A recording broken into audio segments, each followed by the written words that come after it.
Parler de l'hypospad. Ce n'est pas un sujet éminemment médical, mais je pense qu'il y a, surtout dans l'exercice de cabinet, il est important de savoir quelles sont les conduites à tenir devant un hypospadias pour ne pas perdre de temps et pour ne pas envoyer aussi des malades trop précocement qui obstruent les couloirs de l'hôpital. Alors, il faut savoir que l'hypospadias, vous le savez, est une anomalie congénitale d'implantation du méa urétral en un point quelconque de la face ventrale de la verge ou en amont de celle-ci. Donc il n'y a rien de spécial. Hypospadias veut dire, c'est en grec, hypo, espade. Hypo c'est en dessous, espade ouverture. Le terme d'hypospadias c'est très très ancien, il a déjà été utilisé bien avant, au IIe siècle avant Jésus-Christ. C'est une pathologie avec un retentissement psychologique certain. Il faut d'emblée, comme tout à l'heure dans ce qu'on avait discuté avec les cryptorchidées, différencier les hypospadias antérieurs des postérieurs. Autant les antérieurs sont gérables sur le plan technique opératoire, sur le plan prise en charge, autant les postérieurs posent de très très gros problèmes sur le plan pronostic pour l'évolution, la fertilité, la cosmétique et aussi sur les difficultés opératoires qu'on peut rencontrer.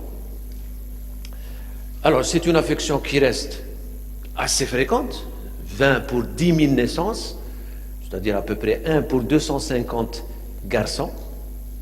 En cas d'antécédents familiaux, cette fréquence est multipliée par, vous avez 1 pour 100 garçons, donc c'est important en cas d'antécédents familiaux. On a 7% de forme familiale. Et élément important, comme tout à l'heure, d'ailleurs, comme toutes les pathologies génito-urinaires, c'est des pathologies qui sont en nette augmentation. Et c'est toujours la même chose, on incrimine fortement de plus en plus les facteurs environnementaux. Sur le plan éthiopathogie, dans 80% des cas là aussi, l'étiologie reste inconnue. Dans le reste des cas, dans le reste des 20%, on incrimine un certain nombre de facteurs. Des facteurs hormonaux. On sait que les androgènes fétaux jouent un rôle très important dans la masculinisation et la formation de la face ventrale de la verge, c'est-à-dire tout ce qui est corps spongieux et urètre. Le déficit de production d'androgènes d'origine testiculaire ou un problème de sensibilité des récepteurs, qui revient au même, des tissus cibles, va entraîner un arrêt de développement de l'urètre entre le 9e et la 14e semaine de gestation, ce qui va aboutir à un hypospadias. Donc ça, c'est les facteurs hormonaux. On incrimine aussi des facteurs génétiques puisque les cas familiaux sont retrouvés dans pratiquement un quart des cas. Des facteurs ischémiques qui pour certains auteurs joueraient un rôle non négligeable. Et surtout, vous voyez qu'on vous a saoulé aujourd'hui avec les facteurs environnementaux. Qu'est-ce que c'est? C'est toujours la même chose, c'est des perturbateurs endocriniens, c'est des œstrogènes-like, c'est-à-dire ils jouent exactement le même rôle que des œstrogènes, progestatifs, antiépileptiques, qui sont pris pendant la grossesse, peuvent aussi jouer le rôle de perturbateurs endocriniens. On a incriminé le distilbène, qui multiplierait le risque d'avoir un hypospadias de 20 fois. Les substances dans l'environnement, pesticides, fongicides, phtalates, on a vu tout ça tout à l'heure. Le diagnostic, l'anamnèse est importante parce qu'il faut impérativement, et ça va orienter la prise en charge, rechercher des antécédents familiaux. Le diagnostic est évident, c'est la position du méa. Il n'est pas situé là où il faut, il est situé sur la face ventrale. Recherche d'une coudure de verge qui est très fréquemment associée et qui est due à l'existence de tissus fibreux qui remplacent le corps spongieux atrétique. Qu'est-ce que ça veut dire? Ça veut dire tout simplement que l'hypospadias n'est pas uniquement un problème de MEA. On a vu qu'il y avait, quand il y avait un déficit d'androgènes, les androgènes participaient au développement de toute la face ventrale de la verge, c'est-à-dire l'urètre, les corps spongieux et la peau. Quand il y a déficit avec hypospadias, le MEA n'est pas en place, mais même le développement du corps spongieux, de l'urètre, de la peau sont complètement atrétiques, ce qui explique que vous allez avoir un raccourcissement de la face ventrale et une coudure plus ou moins importante. Il faut aussi rechercher la position des gonades, la longueur de la verge, l'aspect des bourses et l'aspect du tablier prépucial. Alors, donc nous avons dit que l'hypospadias, c'est trois choses. C'est un méa ectopique, une courbure qu'on voit ici, et une hypoplasie de la face ventrale de la verge. Toute cette partie est hypoplasique. Normalement, les corps spongieux sont à ce niveau, où passe l'urètre. Ces corps spongieux sont complètement atrétiques. La peau est extrêmement réduite. Et donc, toute la partie ventrale va donner cette courbure et cette hypoplasie de la peau et du tissu spongieux. La coudure, on la voit mieux de profil ici. Vous voyez qu'elle peut être extrêmement importante. Là, c'est chez un enfant, malheureusement, qui a eu une circoncision. Et on termine par le tablier prépucial. Donc, méa ectopique qui n'est pas en place. Là, il est pénien, donc moyen. Hypoplasie de la face ventrale et tablier prépucial. Nous avons dit que toute la face ventrale fait un problème d'hypoplasie, y compris la face ventrale du prépuce, ce qui va nous donner donc ce prépuce qui ne s'est développé que sur la face dorsale, donnant cet aspect de tablier de sapeur-pompier. Je ne sais pas pourquoi d'ailleurs on dit que ça ressemble à un tablier de sapeur-pompier. Alors, la classification. La classification, elle est assez simple. Vous avez les hypospadias qui sont antérieurs, c'est-à-dire au-delà du sillon balano-prépucial. Ils peuvent aller du sillon jusqu'à l'apex, hypospadias antérieurs. Les hypospadias moyens qui vont de ce sillon balano-prépucial jusqu'à la racine de la verge. Donc moyens à ce niveau. Et vous avez les hypospadias postérieurs qui vont de la racine de la verge ici. Ils peuvent être scrotaux ou périnéaux. Vous avez ici un hypospadias antérieur, vous avez un hypospadias moyen au niveau du corps de la verge et un hypospadias postérieur. Vous voyez que l'hypospadias n'a absolument rien à voir avec celui-là. Vous avez ici l'aspect qui ne ressemble pas du tout à des organes génitaux masculins. Donc, antérieur, heureusement que ces hypospadias antérieurs, qui sur le plan pronostique, sur le plan thérapeutique, technique chirurgicale, ne posent pas beaucoup de problèmes, sont les plus fréquents. Ils représentent pratiquement 80% des hypospadias, et que les postérieurs qui nous embêtent énormément ne représentent que pratiquement 5% des hypospadias. C'est important. Les anomalies associées, le plus souvent, l'hypospadias est isolé, sans anomalie associée, mais des fois, on peut trouver des anomalies associées ou un syndrome polymalformatif associé. Vous pouvez avoir une sténose du méa, une hernie inguinale, une hydrocèle, une cryptorchidie associée, elle peut être unilatérale ou bilatérale, et quand vous avez une cryptorchidie associée, avec un hypospadias qui est postérieur, il faut impérativement, absolument éliminer une anomalie de développement sexuel. Donc ça, c'est un point, je pense qu'il faut, si vous ne devez retenir que 1 ou 2 points, retenez ce point. Quand il y a hypospadias postérieur plus cryptorchidie, impérativement, pensez à l'anomalie de développement sexuel.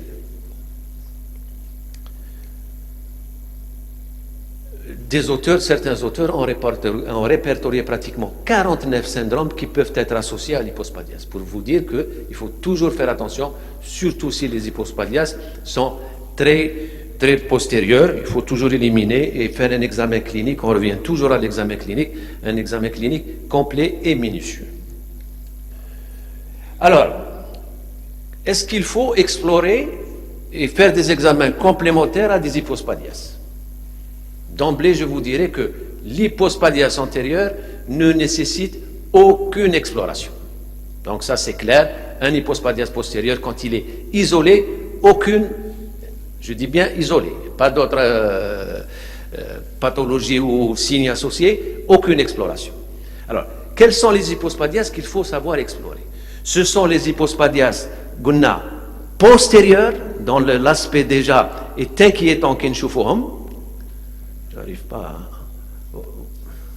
Voilà. Donc les hypospadias sévères postérieurs, les hypospadias familiaux, les hypospadias plus cryptorchidie, qu'elles soient unies ou bilatérales, les hypospadias avec micropénis et les hypospadias qui s'associent à d'autres syndromes polymalformatifs, qu'ils soient cardiaques, rénales, squelettiques ou des fois même un retard mental.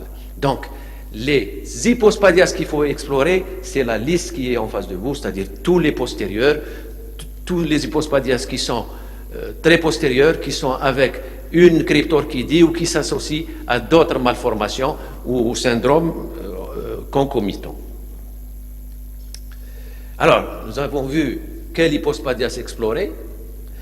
Quand faut-il explorer ces hypospadias? Le plus tôt possible. Le plus tôt possible. Alors, surtout si vous avez une suspicion d'anomalie de développement sexuel.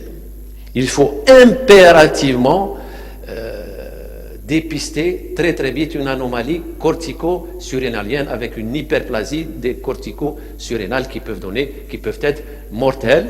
Alors, donc, tout hypospadias qui laisserait sous-entendre une anomalie de développement sexuel doit être exploré sur le plan endocrinien extrêmement rapidement. C'est-à-dire, c'est tous les hypospadias postérieurs, qui sont très postérieurs, et qui, à la naissance, présentent des signes cliniques de fuite de sel.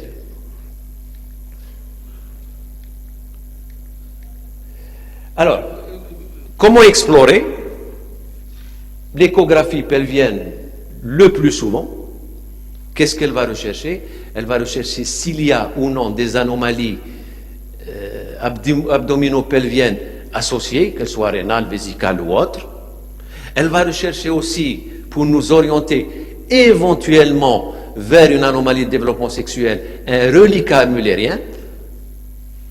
Elle va rechercher aussi d'autres anomalies qui peuvent être dissociées complètement de l'hypospadias abdominopelvienne, mais c'est essentiellement la recherche du reliquat mullérien.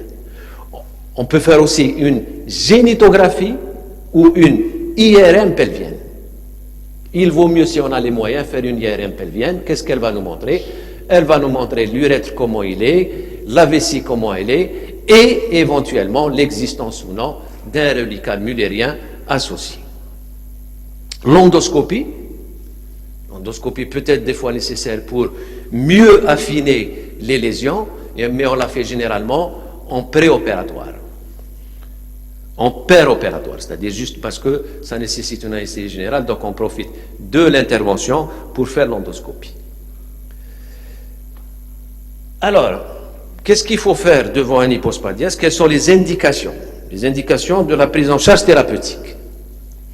Alors, pour les hypospadias moyens ou postérieurs ou balano-préputiaux, c'est-à-dire qui sont au niveau du sillon balano-prépucial, l'indication d'une prise en charge chirurgicale ne se discute pas. Alors, si Hadou ne se discute pas, on peut avoir par contre certaines localisations antérieures qui peuvent être discutables. L'hypospadias antérieur, très distaux, qui ne sont pas très loin, qui sont à 1, 2 ou 3 mm de l'apex. Il faut savoir que sur le plan fonctionnel et sur le plan de la fertilité, de l'éjaculation, il n'y a absolument aucun problème. Donc là, contrairement aux hypospadias qui sont plus moyens ou postérieurs. Donc, si vous voulez, le bénéfice est uniquement et seulement cosmétique. Donc il faut en discuter avec les parents, il faut leur expliquer que le bénéfice dans ces hypospadias qui sont antérieurs et très très très distaux, le bénéfice n'est que cosmétique, esthétique, et qu'il y a toujours, quand on fait une anesthésie générale, un risque, donc il faut peser le pour et le contre, et si les parents décident, on peut améliorer peut-être un peu la cosmétique chez ces petits malades. Parce qu'il faut savoir que même quand il y a une courbure associée, la courbure n'est pas un argument décisionnel pour prendre une décision thérapeutique absolument indiscutable. On sait maintenant que les courbures, même les courbures, quand on les laisse évoluer, diminuent énormément avec l'âge. Donc si vous avez un hypospadias antérieur, distal, même avec courbure, la courbure ne représente pas un argument pour opérer à tout prix. Le moment de l'intervention, je pense que c'est ça peut-être le plus important pour nous. Alors, là aussi la même chose. Avant, on opérait à un âge assez avancé. Donc l'âge de l'intervention se situait dans les années 70, aux environs de 5 ans. Maintenant, avec les progrès de l'anesthésie-réanimation, c'est comme tout à l'heure pour la hernie, dans le progrès de l'anesthésie-réanimation et aussi dans la miniaturisation de l'instrumentation, et avec des fils qui sont beaucoup moins agressifs, qui sont beaucoup plus fins et beaucoup plus acceptés par l'organisme humain, cette date est actuellement à 18 mois. Donc, l'âge recommandé actuellement est de 18 mois quand l'indication opératoire est posée. Il faut que, parce qu'on sait que maintenant, avant c'était des considérations purement techniques d'anesthésie-réanimation et de miniaturisation des instruments, ces problèmes ont été réglés et maintenant on met au devant les difficultés psychologiques que peuvent avoir ces enfants si on les opère à un âge beaucoup plus tardif. Et on sait qu'il y a une véritable fenêtre, ce qu'on appelle une véritable fenêtre psychologique qui se situe entre 12 et 18 mois, qui fait que quand l'enfant est opéré dans cette période, il ne garde pratiquement pas de souvenirs. Donc, on n'a pas de problème d'anesthésie réa, on a de moins en moins de problèmes de miniaturisation des instruments et du fil, et on a une fenêtre psychologique entre 12 et 18 mois, ce qui fait que, indiscutablement, il faut opérer les hypospadias quand l'indication opératoire est posée vers l'âge de 18 mois. En plus, on sait que plus on les opère tôt, moins on a de risques de déperdition scolaire. Et tout le monde ici sait que les hypospadias multi-opérés posent de gros problèmes avec des enfants qui sont constamment en absence scolaire, avec des échecs scolaires beaucoup plus fréquents dans la population de ces petits-enfants que dans le reste de la population. Alors, un mot sur l'indication du traitement hormonal. On peut prescrire des injections de gonadotrophine chorionique ou l'application locale de déhydrotestostérone. Une seule indication actuellement qui reste, c'est quand on a un micropénis associé. Donc, si vous avez un micropénis associé à un hypospadias, évidemment plus de l'exploration pour voir s'il n'y a pas quelque chose en dessous, il faut le confier à un endocrinologue pour qu'il le mette sous traitement. Généralement, de plus en plus, c'est l'application locale de déhydrotestostérone avant de l'opérer, pour plusieurs raisons, parce que, ne serait-ce que pour l'argument, si vous voulez, du chirurgien, c'est qu'il est très difficile d'opérer, de faire des urétroplasties, des plasties cutanées, des plasties sur un pénis qui est extrêmement petit, sur un micropénis. Donc, on les confie, les micropénis avec hypospadias, c'est la seule indication du traitement hormonal associé. Alors je dirais un mot des échecs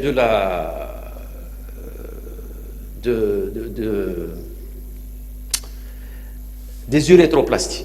Tout le monde a je pense que tous les pédiatres, personne ne me contredira, pensent qu'on prend en charge très très mal les hypospadias et qu'il y a des interventions multiples qui doivent être faites. Il faut savoir que même dans les autres pathologies, il y a une courbe qu'on appelle une courbe d'apprentissage. Cette courbe d'apprentissage dépend de la pathologie. Il y a des pathologies où la courbe d'apprentissage exige qu'on fasse un par mois de cette pathologie pour qu'on arrive à maîtriser la technique.